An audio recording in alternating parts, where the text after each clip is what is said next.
नाही सन्माननीय महाराष्ट्र शासनाचे गिरीश मंत्री गिरीश महाजन ताईंना येऊ द्या। मी सहकार्य करतो, सगळ्यांना विनंती करतो, हात जोडून पाय जोडून सगळ्यांना विनंती करतो, आपण ताईंना येऊ द्या। या ठिकाणी नारायण कुचे साहेब पण आले आहेत। सर्व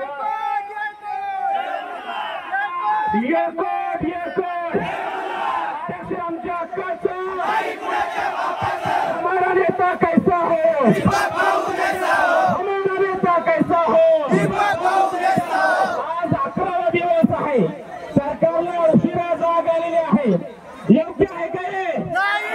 योग्य आहे का हे? या ठिकाणी दीपक भाऊ तुम आगे बढ़ो, हम तुम्हारे साथ हैं। दीपक भाऊ तुम आगे बढ़ो, हम तुम्हारे साथ हैं। हम तुम्हारे साथ हैं।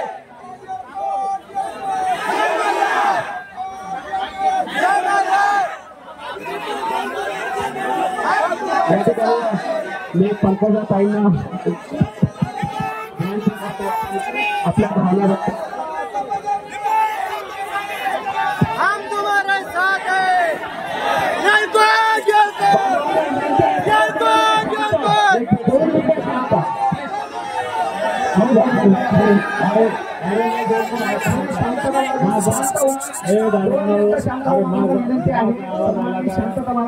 एक मिनिट बोल नका। हे दादांनो या ठिकाणी ऐका, अरे मला बोलता येत नाही रे भाऊ जास्त, ऐका ना, अरे मला बोलता येत नाही जोरात, कशाला येणार, कारण जोरात बोलायला लागले पोटामध्ये अजून आतडे होतात। मी तुम्हाला सुरुवातीलाच सांगितलं की आता जोपर्यंत या ठिकाणी मी बोलणार नाही, तुम्हाला बोला तोपर्यंत कोणी बोलू नका। अजिबात एक घोषणा नाही, एक शब्द नाही। मी पहिल्यांदा या ठिकाणी आपल्या जिल्ह्याचे पालकमंत्री आदरणीय पंकजाताई सोबतच त्यांना म्हणजे भाजपचे संकट मोठं मी म्हटलं गिरीश महाजन साहेब नको संकट मोठे यायला लागले, असे गिरीश भाऊ महाजन सोबत माजी मंत्री अर्जुनराव खोतकर साहेब, माजी मंत्री बबनराव लोणीकर साहेब, आमदार नारायण भाऊ कुचे, दानवे, माजी आमदार मंगेश भाऊ चव्हाण, माजी आमदार रामरावजी वडसे साहेब, डॉक्टर दानवे, सन्माननीय जिल्हाधिकारी सर्वच मंडळी या ठिकाणी आलेले सोबत प्रवीण भाऊ घुटे, सर्वांचं महाराष्ट्रातील 2.5-3 कोटी धनगर समाज बांधव या ठिकाणी स्वागत करतो, आभार व्यक्त करतो। आता मी बोलतो तोपर्यंत कोणीच बोलू नका, ठीक आहे? बिलकुल पिन ड्रॉप सायलेन्स नाही झालं तरी।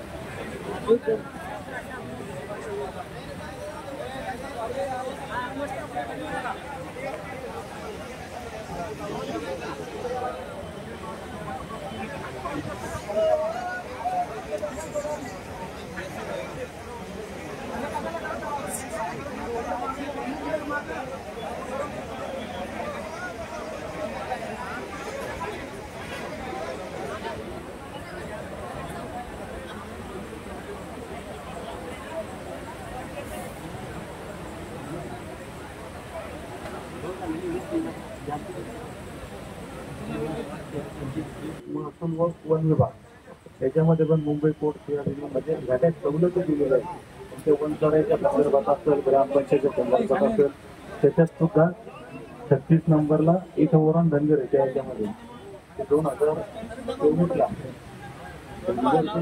धनगर असं नातावा आहे आंबेडकरला बोलले महाराष्ट्रातून फार मोठी तो रातोरात बदलला होता। ग्रामपंचायतीचा नियम 1958 याच्यामध्ये अनुसूचित जमाती 13/2/78 पासून अनुसूचित जाती व अनुसूचित जमाती आदेश हा कायदा आहे, त्याच्यामध्ये सुद्धा इथं ओरम धनगर आहे। जातीचे प्रमाणपत्र देण्याचे अधिनियम 2000 याच्यामध्ये सुद्धा याच्या अनुसूचित जमातीच्या सुधारणा आहेत. इथं 36ला ओलांड धनगर आहे. हा ग्रामपंचायत अधिनियम इथे ओलांड धनगर आहे.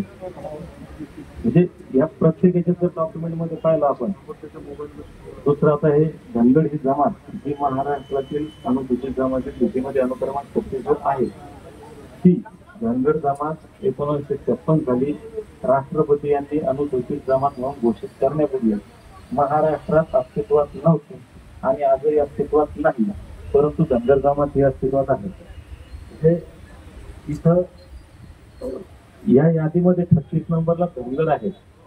आता आम्ही आरक्षण मागतो. म्हणजे आता मागच्या काळात जर आपण पाहिलं मराठा बांधव आरक्षण मागत होते. महाराष्ट्रातला पूर्ण ओबीसी म्हणलं की नाही आमच्यात नाही आहे. आता आम्ही मागतोय साहेब एसटी म्हणजे धनगडमध्ये आम्ही म्हणतोय 36 नंबर आमचं आहे. तर एकाही धनगडानं विरोध केला नाही महाराष्ट्रात. कारण काही धनगड नाही ते. मुळात आपण उत्तर भारतात जर गेलो तर इंग्लिशमध्ये आर लिहितात शेवटी आणि हिंदीमध्ये ट लिहितात. हा ट आणि रचा गोळ हा एक हे आमचं संविधानिक आहे. स्वर्गीय अटल बिहारी वाजपेयी ज्यावेळेस पंढरपूरला आले होते मी त्यावेळेस मला चांगलं आठवतं. तिथे एक सभा होती, फार मोठी सभा होती आणि अटल बिहारी वाजपेयींनी खांद्यावर घोंगडी घेऊन ढोल वाजवून एक भाषण केलं होतं. म्हणजे तुम्हाला आतापर्यंत मतासाठी वापर केला या राज्यकर्त्यांनी आणि सत्तेत आलो तर तुमचा प्रश्न सुटला नाही. मोदीजी 2014ला ज्यावेळेस आले त्यांनी सुद्धा ढोल वाजवला आणि म्हटले नाव घेऊन म्हटले होते मोदी साहेब. त्यांचे रेकॉर्ड क्लिप आता इतका टाइम नाही दाखवायला ते पण आहे. मोदीजी म्हणले की नाव घेऊन म्हटले शरद पवार ने वादा किया था कि नहीं, सोनिया गांधी ने वादा किया था कि नहीं धनगर भाई हो, जवाब दो, आपको फसाया की नाही. म्हणजे किंवा तुमचा मतासाठी वापर केला. आम्हाला सत्ता द्या आम्ही देतो. 2014ला जेव्हा भाऊ बारामतीला गेले माझ्यासारखे 9 लोक उपोषणाला बसलेले आहेत आणि म्हणजे असे लोक समोर किमान 15 लाख लोक असते. त्यावेळेस जेव्हा भाऊ म्हणले होते की तुम्ही आम्हाला तेच म्हटलं किंवा तुमच्या मतासाठी वापर झाला नाही सत्य आहे. त्यावेळेस ते तेव्हा भाऊ म्हणले की तुम्ही आम्हाला सत्ता द्या पहिले कॅबिनेट नाही देतो. तर आता आमचं म्हणणं असेल आणि एक उदाहरण देतो तर सत्य योगायोगानेच आहे. 2014ला दुष्काळ मेळावा झाला होता भाऊ आपल्या मार्केट यार्ड मध्ये आणि मी नेमकाच पोलीसची नोकरी सोडून आलो होतो. माझ्यासाठी कुणाचा परिचय नाही काही नाही पण आमचे लोक चालेल म्हणे आमचं दीपक पोरडेल बोलू द्या. मी त्यावेळेस 2 मिनिटं बोललो होतो की तेव्हा भाऊ आता 3 वर्ष झाले शेतकऱ्यांवर दुष्काळ आहे. त्या दुष्काळाच्या झळा त्यांच्या वेळेला त्यांचा दुःख आपण समजू शकतो. माझ्या समाजावर 65 वर्ष झाले दुष्काळ पडलेला आहे. बाबासाहेबांनी जे आरक्षण रुपये अमृत दिले याच्यापासून आम्हाला वंचित ठेवलेलं आहे. आता वरती नरेंद्र इकडे देवेंद्र हे होणार आहे. पण मला सांगा म्हणत साहेब की आम्ही त्यांनी आम्हाला गंडवलं किंवा त्यांनी आम्हाला फसवलं त्यांच्या पापाचे फळ त्यांना मिळतील. पण आम्ही तुम्हाला मतदान करतो तुम्ही आमच्यासाठी कुठं काही बोलेल नाही. पण आम्हाला दुसरा पर्याय नाही. तुम्ही आम्हाला हे देणार का असेल भाऊ बोललो दाखवत मग जेव्हा भाऊ बारामतीला बोलले खरोखर तेच झालं. आजही त्यावेळेस आणि आजही 70-80% समाज 90% भाजप आणि युती सोबत आहे. आमची एकच मागणी आहे ही संविधानात आहे. या सगळ्या कागदपत्रांमध्ये आहे. फक्त ते र आणि लचा घोळ झालेला आहे. जी जात जगात अस्तित्वात नाही त्या जातीला आरक्षणाच्या यादीमध्ये राष्ट्रपतींच्या संमती यादी बनली का टाकलं असेल. बरं जेव्हा भाऊ ज्यावेळेस म्हटले 14ला की माझा अपघात झालेला आहे मी तुमचा पहिल्या कॅबिनेट मध्ये देतो त्या अर्थी सत्य असेल. सत्ता बदल झाली साहेब पण ते झालं नाही. आता 10 वर्ष गेली हरकत नाही. आता आमची विनंती की हे तुम्ही करा. जेव्हा भाऊचा शब्द पूर्ण होतो हे संविधानाच्या अधिकाराची अंमलबजावणी होते आणि धनगर समाज पण तुमच्या सोबतच आहे. त्यात काही अडचण नाही. परवा आदरणीय दानवे साहेब आले होते डॉक्टर पाटील दानवे मी त्यांनाही म्हणालो की मी तुमच्या विरोधात लोकसभा लढलो संतोष भाऊच्या विरोधात 3 वेळा विधानसभा लढलो. मला माहिती निवडून येते पण माझ्या समाजाचा स्वाभिमान जागा करण्यासाठी लढलो. तुम्ही हे आमचं अमृतरूपी आरक्षणाची अंमलबजावणी करा. आम्ही लाईफ टाईम तुमचा फुकट प्रचार करतो. आम्हाला पद नको पैसा नको टेंडर नको काहीच नको. जी भाऊ म्हणजे लहान भावासारखं माझ्यावर प्रेम करतात. मला गोपीचंद भाऊ असतील महात्मे साहेब असतील, जानकर साहेब यांच्यासोबत काम केलं. 1 रुपयाचं कोणतं टेंडर नाही, काहीच नाही, रुपयाने मागत नाही. मी 100% समाजासाठी वाहून घेतलेलं आहे. समाजाचं भलं होत असेल तर मी माझं जीवन समर्पितच आहे. आम्हाला काहीच स्वार्थ नाही दुसरा. आता हा झाला एक विषय. आता दुसरा विषय मी स्पष्टच बोलतो साहेब, हे सगळं आता ही मांडणी झाली, आमचा हक्क आहे. आता मी दुसरं ऑप्शन म्हणजे परत चर्चा होईल न होईल मला माहिती नाही. आपल्याला आदिवासी विरोध करतात आणि ते स्ट्रॉंग आहे. त्यांचे आमदार, खासदार, आजीमाजी जे काय पदाधिकारी, अगदी तालुकाध्यक्ष जरी असला भाजपचा तो म्हणून मी राजीनामा देतो. दुर्दैवानं आमच्या धनगर समाजात एवढे नेते नाहीत आणि ते आहेत तिथे ते राजीनामा देणार नाहीत. म्हणजे तुमच्यावर दबाव आमचा येणार नाही. म्हणून माझी विनंती आहे की जर हे तुम्हाला नियमानं हे आमचं, तर हे जर शक्य नसेल तर एक पर्याय आपल्यासाठी आहे. प्रश्न सोडवायचा आहे, देवाभाऊने दिलेला शब्द पाळायचा आहे, आमच्यावर झालेला अन्याय दूर करायचा आहे. तर आता आम्ही NTPचं 3.5% सेपरेट आरक्षण देतो की ते फक्त धनगरांचं, दुसरं कोण नाही त्याच्यामध्ये. आणि मागच्या काळामध्ये सुप्रीम कोर्टाने एक जजमेंट दिलं की तुम्ही या जाती त्याच्यामध्ये उपवर्गीकरण करू शकता. तर आमची विनंती आहे म्हणजे तुम्हाला एक काय होतं, एक पर्याय करायचं तर तुम्ही हे 3.5% ॲज आमचं ST मध्ये वर्ग करा. जे मूळ आदिवासी 60% घेतात त्यांना ST ए म्हणा, आम्हाला ST A B C जे काय म्हणायचं ते म्हणा, प्रश्न सुटतो. म्हणजे भाऊ आपल्या सर्वांविषयी आम्हाला आदर. जेव्हा भाऊ असतो तुम्ही असतो सगळे आमच्या विषयीचा अनुभूती ठेवता. म्हणजे 3 दिवस झाले मला दोन्ही साहेब असं अर्जुन भाऊनी तर रात्री 12 वाजेपर्यंत मला फोन करून आले की दीपक मी गिरीश भाऊंना येतो, ताईंना घेऊन येतो, आपण चर्चा करूया, पण मार्ग निघला पाहिजे. कारण हा मोर्चा पाहिला पाहिजे, महाराष्ट्रानं असा मोर्चा नाही पाहिला, देशात चाललं आहे. पूर्ण देशात हा व्हिडिओ ज्या ज्या राज्यात धनगरांचं चालू आहे तिथं म्हणतात की दीपक पहिले क्रांती किया आपण बिगर क्रांती करेंगे. राज्यात देशात चाललंय भाऊ म्हणजे तिथे हे करावंच लागतं. अर्जुन लोणीकर साहेब तुमचे साहेब मला फोन करतात, फडणवीस तुम्ही प्रयत्न करू, तुमचं आमच्या इथे प्रेम आहे. तुमचे साहेब तर पहिल्या दिवशीपासून इथे येऊ राहिले, बोल राहिले, हे तुमचं प्रेम आहे. आमचं असं म्हणणं की हे प्रेम कायमचं आहे. समाज तुमच्या सोबत 24 तास 12 महिने आहे. कोणतं इलेक्शन असो काही असो हे तुम्हाला सोडवता येतं. तर हे 2 गोष्टी सांगितल्या. तुम्हाला GR काढता येतो नियमानं, 1 मिनिटात 4 ओळीचा GR आहे. त्यात पण मी लिहिले ते कसं काढता येतं ते. तरी महाराष्ट्र राज्याच्या अनुसूचित जमातीच्या यादीत 36 क्रमांकावर असलेल्या धनगर या शब्दात धनगर असे वाचावे आणि धनगर जमातीत ST जातीचे प्रमाणपत्र वाटप करावे असा शासन निर्णय, 3 ओळीचा शासन निर्णय तुम्ही आत्ताही बसल्या सांगितलं तर मंत्रालयात निघतो. राज्यपाल महोदय श्री संध्याकाळपर्यंत तिथे होतो. आम्ही एवढं प्रेशर तुम्हाला करणार नाही. आमची भूमिका आडेलपणाची नाही, आमची भूमिका तुम्हाला अडचणीत आणायची नाही. त्याच्यामुळं तुम्हाला कसं सोडवायचं दोन्ही गोष्टी सांगितल्या. हा प्रश्न तुम्ही सोडवावा ही विनंती करतो.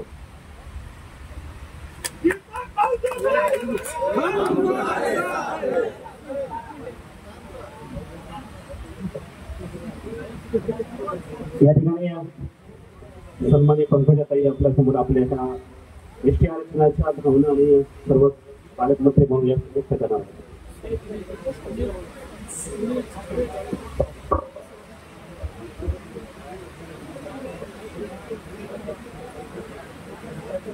आज जालना येथे गेले 11 दिवस झाले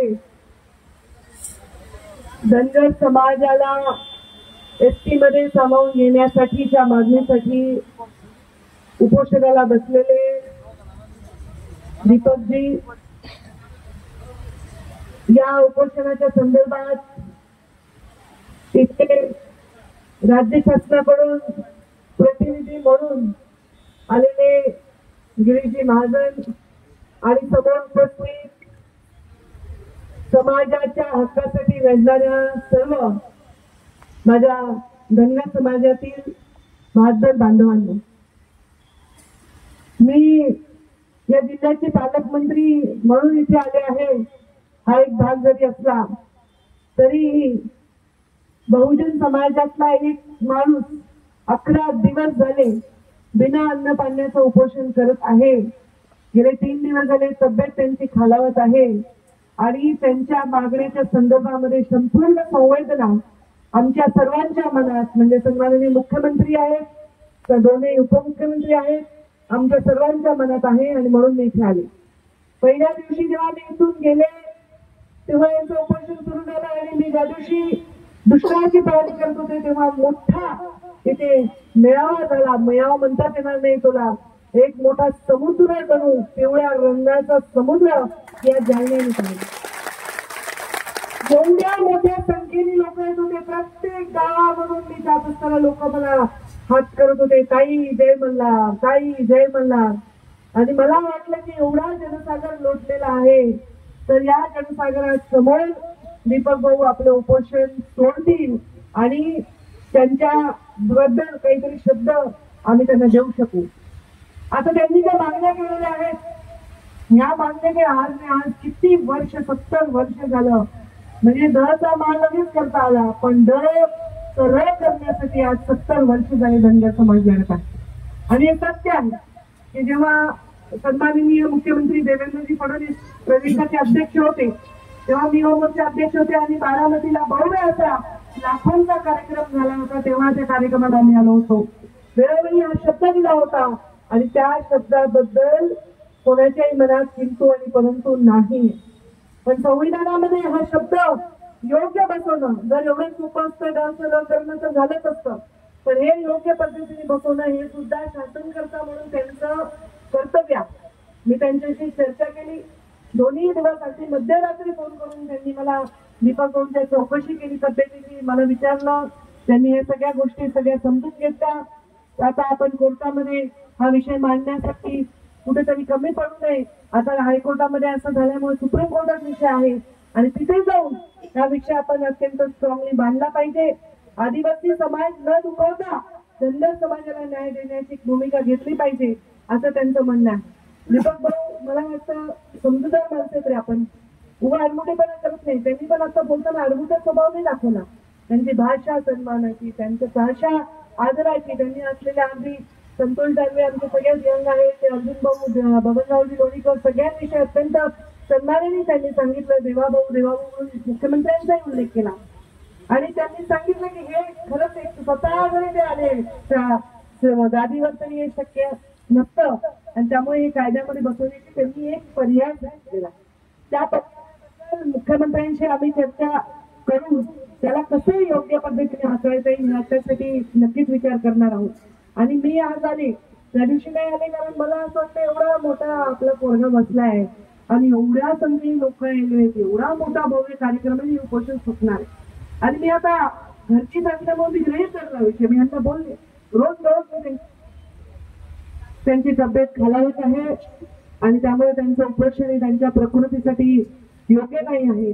म्हणून आम्ही शासन तर म्हणून मी आलेच आहे पालकमंत्री म्हणून, पण या विषयाचे तुमचे पालक या भूमिकेतून, कारण एक स्त्री आहे आईच्या भूमिकेत आहे, त्या भूमिकेतून देखील मी दीपक भाऊंना विनंती करायला आले की त्यांनी हे उपोषण आता सोडावं. तुम्ही या मंगळवारी या, आपण मुख्यमंत्र्यांशी स्वतः भेटू. तुमच्या बरोबरची जे काही 5-6 लोक आहेत, 10 लोक आहेत, तुम्ही त्यांचं एक डेलिगेशन तयार करा. कोणी वकील आहे ज्याच्याकडे सगळे कागदपत्र आहे, आपण मुख्यमंत्री महोदयांशी चर्चा करू आणि याच्यावर लवकरात लवकर मार्ग काढू. पण आता कसं आहे, एवढा लढणारा माणूस त्याच्या जीवावर बेतणं योग्य नाही. असं कुणी उठून स्वतःच्या जीवावर बेतेल असं काम करत नसतं समाजात. पुढे मला म्हणलं कोणी उपोषण करा 11 दिवस, शक्य होणार आहे का? आज एवढे दिवस हा माणूस समाजाच्यासाठी अन्न पाण्याविना इथे बसलेला आहे. आज सलाईन लावायची वेळ आलेली आहे, तर आता त्यांच्या जीविताला धोका नाही होणार अशी परिस्थिती आपल्याला करावी लागेल. आणि तुम्ही सगळे शहाणे आहेत, गोड माणसं आहेत, अगदी कष्टाळू माणसं आहेत, सगळे पैलवान गडी आहेत, असे काय लेचे पैसे नाही आहेत. 2.5 कोटी लोक जो काही का कालचं तुम्ही काय केलं ते कमालच केली ती. तसला ते मेळावा होता, कोणाला शक्य नाही ते. त्यामुळे तुमच्या न्यायासाठी आम्ही लढणार आणि लढवून तुम्हाला न्याय मिळवून देणार. पण आता शासन म्हणून भूमिका घेत असताना सर्व 18 पगड जाती जमातीचा विचार करून ती भूमिका घेतली गेली पाहिजे. एक वर्गाला आपण अन्याय करू नये अशा प्रकारची भूमिका घेतली गेली पाहिजे. त्यामुळे धनगर आरक्षणाच्या पाठीमागे पंकजा मुंडे म्हणून तर मी आहेच आहे आणि आम्ही सर्व त्याबद्दल पण माझी विनंती राहील की दीपक भाऊंनी आज उपोषण आता इथे सोडावं आणि आमच्या बरोबर मंगळवारी मुख्यमंत्र्यांना भेटण्यासाठी डेलिगेशन घेऊन यावं अशी मी विनंती करते. आता गिरीश भाऊ स्वतः मुख्यमंत्र्यांशी बोलले, त्यांच्याकडे अधिक ते काही आणखी माहिती असेल तर ते देतील. मी मात्र विनंती करेन की आपण सकारात्मकतेने जे आपण पर्याय सुचवत आहेत ते मुख्यमंत्र्यांच्या चर्चेसाठी आपण आपलं डेलिगेशन घेऊन यावं एवढी मी या निमित्ताने विनंती करते.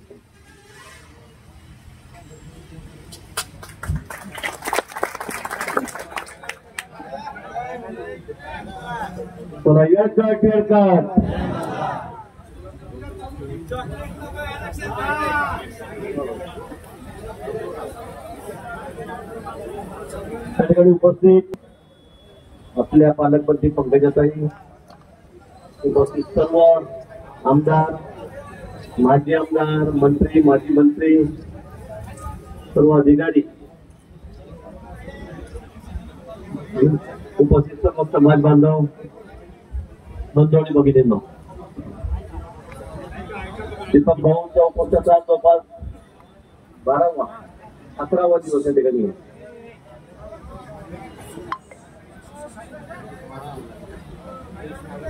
तर म्हणजे लवकर यायला पाहिजे. तो आम्ही पण ही वस्तुस्थिती आपलंही म्हणणं खरं आहे आणि मी तर लवकर द्यायला पाहिजे ही आपली अपेक्षा. पण आपण बघतोय राज्यामध्ये गेल्या 10 दिवसापासून नोकरी घरीच नाहीये. नांदेडला एक दिवस, लातूरला होतो, सोलापूरला होतो, धाराशिवला होतो, बीडला पण होतो. आणि पाण्याचं संकट एवढं मोठं आहे, पावसाचं संकट एवढं. आज तर अजून कहरच झालाय.